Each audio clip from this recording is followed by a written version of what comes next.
An acupuncturist treatment room is considered a patient care space and therefore requires redundant equipment grounding. According to the 2020 National Electrical Code, or NEC, patient care spaces are healthcare-related facilities where hazardous currents or voltages are used during the normal course of patient care. This definition encompasses acupuncturist treatment rooms, especially where electrical equipment, such as acupuncture machines, are employed. Redundant equipment grounding serves as a critical safety measure mandated by the NEC. Its primary objective is to protect patients from the risk of electrical shock, particularly in the event of a fault occurring within the primary grounding system. This protection is achieved by establishing a secondary grounding electrode system which operates independently from the primary system. In essence, this secondary system provides a backup pathway for electrical current flow, effectively mitigating the consequences of a failure in the primary grounding system. The presence of redundant equipment grounding in acupuncturist treatment rooms is therefore not merely a matter of compliance with the NEC, but a fundamental prerequisite for ensuring the safety and well-being of patients undergoing treatment. Grounding systems play a vital role in electrical safety.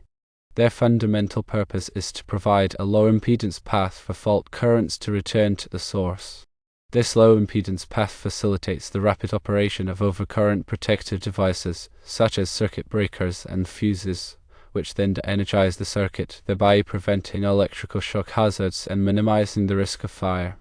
In the context of patient care areas, the integrity of the grounding system is of paramount importance due to the increased vulnerability of patients. Patients in these settings may have reduced mobility or be connected to medical equipment, making them more susceptible to the effects of electrical shock. The NEC provides detailed guidelines and requirements for grounding systems in healthcare facilities, recognizing the critical role they play in patient safety. These requirements address various aspects of grounding, including the size and type of grounding conductors, the methods for bonding metal enclosures and equipment, and the testing and maintenance of grounding systems. Adherence to these requirements is essential for ensuring a safe electrical environment for patients and healthcare professionals.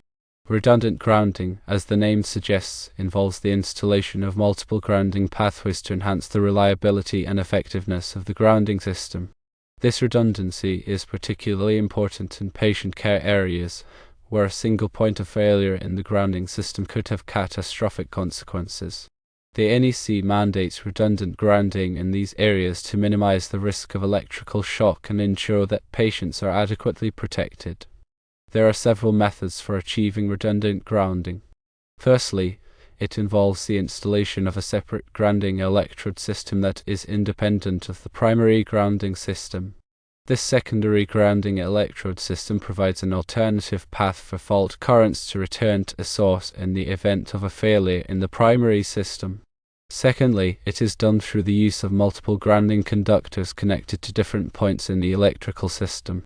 This ensures that there are multiple pathways for fault currents to flow, reducing the impedance of the grounding system and improving its ability to clear faults quickly. Thirdly, it involves the bonding of all metal enclosures and equipment to the grounding system. This creates a continuous and low impedance path for fault currents to flow, minimizing the risk of electrical shock. The NEC specifies the requirements for bonding in healthcare facilities, including the types of bonding connectors that are permitted and the methods for ensuring effective bonding. In addition to the installation of redundant grounding systems, regular testing and maintenance are essential for ensuring their continued effectiveness. Grounding systems should be inspected periodically to identify any signs of damage or corrosion, and grounding connections should be tightened to ensure that they are secure. The resistance of the grounding system should also be measured to verify that it is within acceptable limits. Any deficiencies identified during testing or inspection should be promptly corrected to maintain the integrity of the grounding system. The NEC provides guidance on the testing and maintenance of grounding systems in healthcare facilities, including the frequency of testing and the procedures for conducting various tests. Compliance with these guidelines is essential for ensuring that grounding systems are properly maintained and continue to provide adequate protection against electrical shock hazards.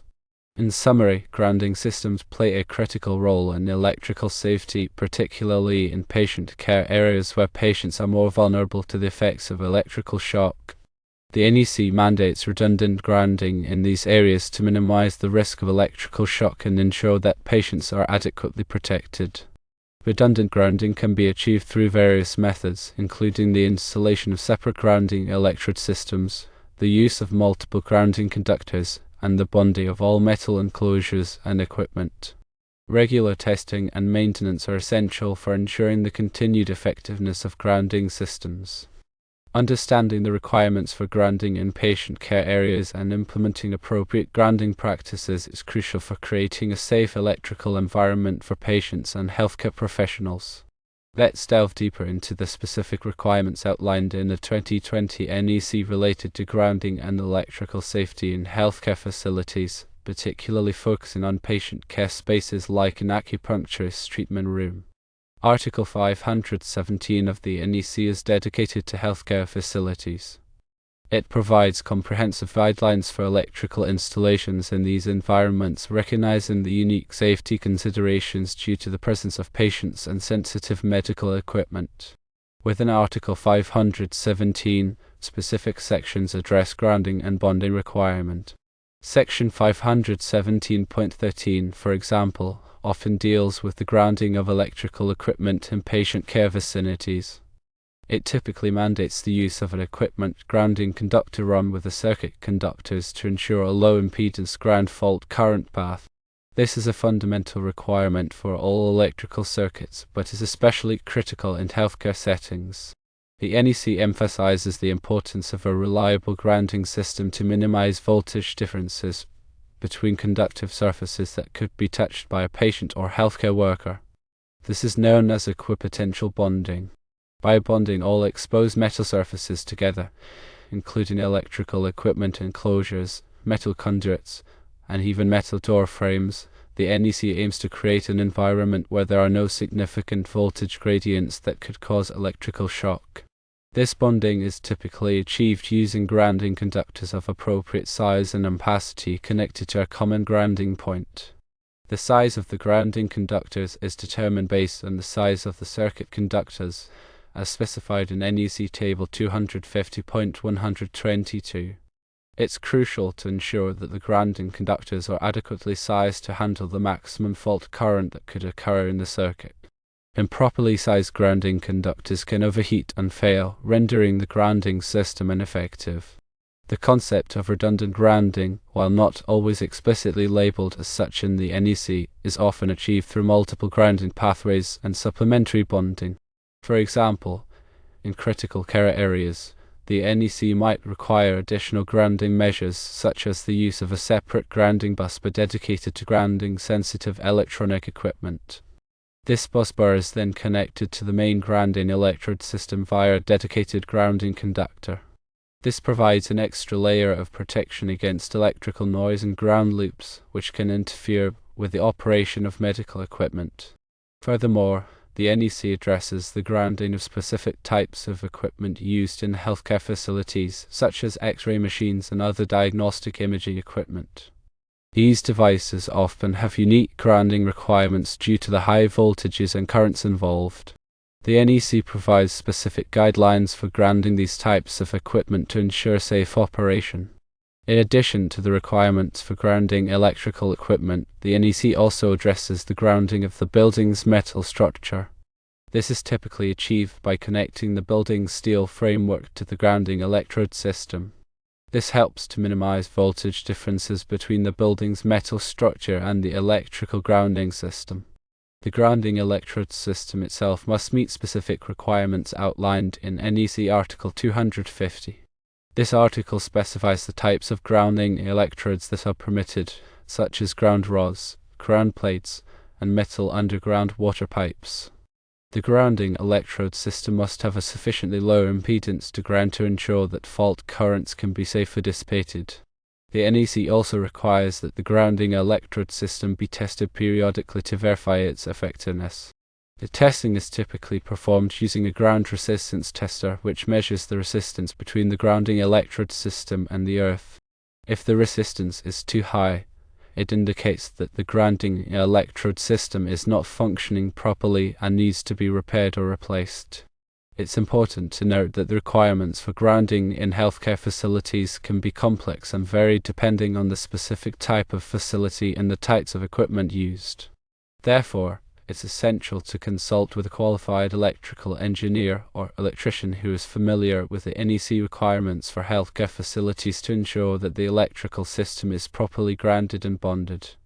Regular inspections and maintenance of the grounding system are also crucial for ensuring its continued effectiveness. These inspections should include visual checks of grounding connections, testing of ground resistance, and verification of bonding connections. Any deficiencies identified during these inspections should be promptly corrected to maintain the integrity of the grounding system. In addition to the NEC requirements, there may be local codes and regulations that apply to electrical installations in healthcare facilities. It's important to be aware of these local requirements and to ensure that the electrical system complies with all applicable codes and regulations. Proper grounding and bonding are essential for ensuring electrical safety in healthcare facilities. By following the NEC requirements and implementing appropriate grounding practices, it is possible to create a safe electrical environment for patients, staff, and visitors. In the specific context of an acupuncturist treatment room, several aspects of the NEC are particularly relevant. Firstly, the definition of a patient care space is important. As previously mentioned, the NEC defines patient care spaces as areas where patients are subjected to invasive procedures and may be in direct contact with electrical equipment. If an acupuncturist treatment room meets this definition, then it must comply with the stringent grounding and bonding requirements outlined in Article 517. Secondly, the type of electrical equipment used in the treatment room must be considered. If the acupuncturist uses electrical acupuncture machines or other devices that could potentially introduce hazardous currents, then the grounding and bonding requirements become even more critical. These devices must be properly grounded and bonded to minimize the risk of electrical shock. Thirdly, the presence of conductive surfaces in the treatment room must be taken into account. If the room contains metal furniture, metal door frames, or other conductive surfaces, these surfaces must be bonded together to create an equipotential environment. This will help to minimize voltage differences between these surfaces and reduce the risk of electrical shock. Furthermore, the NEC requires that all receptacles in patient care areas be hospital-grade receptacles. These receptacles are designed to provide a more reliable connection and to minimize the risk of accidental disconnection. They also have stronger grounding contacts to ensure low impedance ground fault current path. In addition to the requirements for grounding and bonding, the NEC also addresses the requirements for overcurrent protection in patient care areas. The overcurrent protective devices, such as circuit breakers and fuses, must be selected and installed to protect against both overload and short-circuit conditions. They must also be readily accessible and properly labeled. Regular testing and maintenance of the electrical system in an acupuncturist treatment room are essential for ensuring its continued safety. This includes visual inspections of wiring, testing of receptacles, and verification of grounding connections. Any deficiencies identified during these inspections should be promptly corrected to maintain the integrity of the electrical system. In conclusion, an acupuncturist treatment room is considered a patient care space and must comply with the stringent grounding and bonding requirements outlined in the NEC. These requirements are designed to minimize the risk of electrical shock and ensure the safety of patients and healthcare professionals. By following the NEC requirements and implementing appropriate electrical safety practices, it is possible to create a safe and reliable electrical environment in an acupuncturist treatment room. Remember to always consult with a qualified electrical professional to ensure compliance with all applicable codes and regulations. They can assess the specific needs of your facility and recommend the appropriate electrical solutions. Also, remember that electrical codes and standards are constantly evolving, so it's important to stay up to date on the latest requirements. Attending continuing education courses and participating in industry training programs can help you stay informed about the latest changes and best practices. By prioritizing electrical safety and adhering to the NEC requirements, you can create a safe and healthy environment for your patients and staff.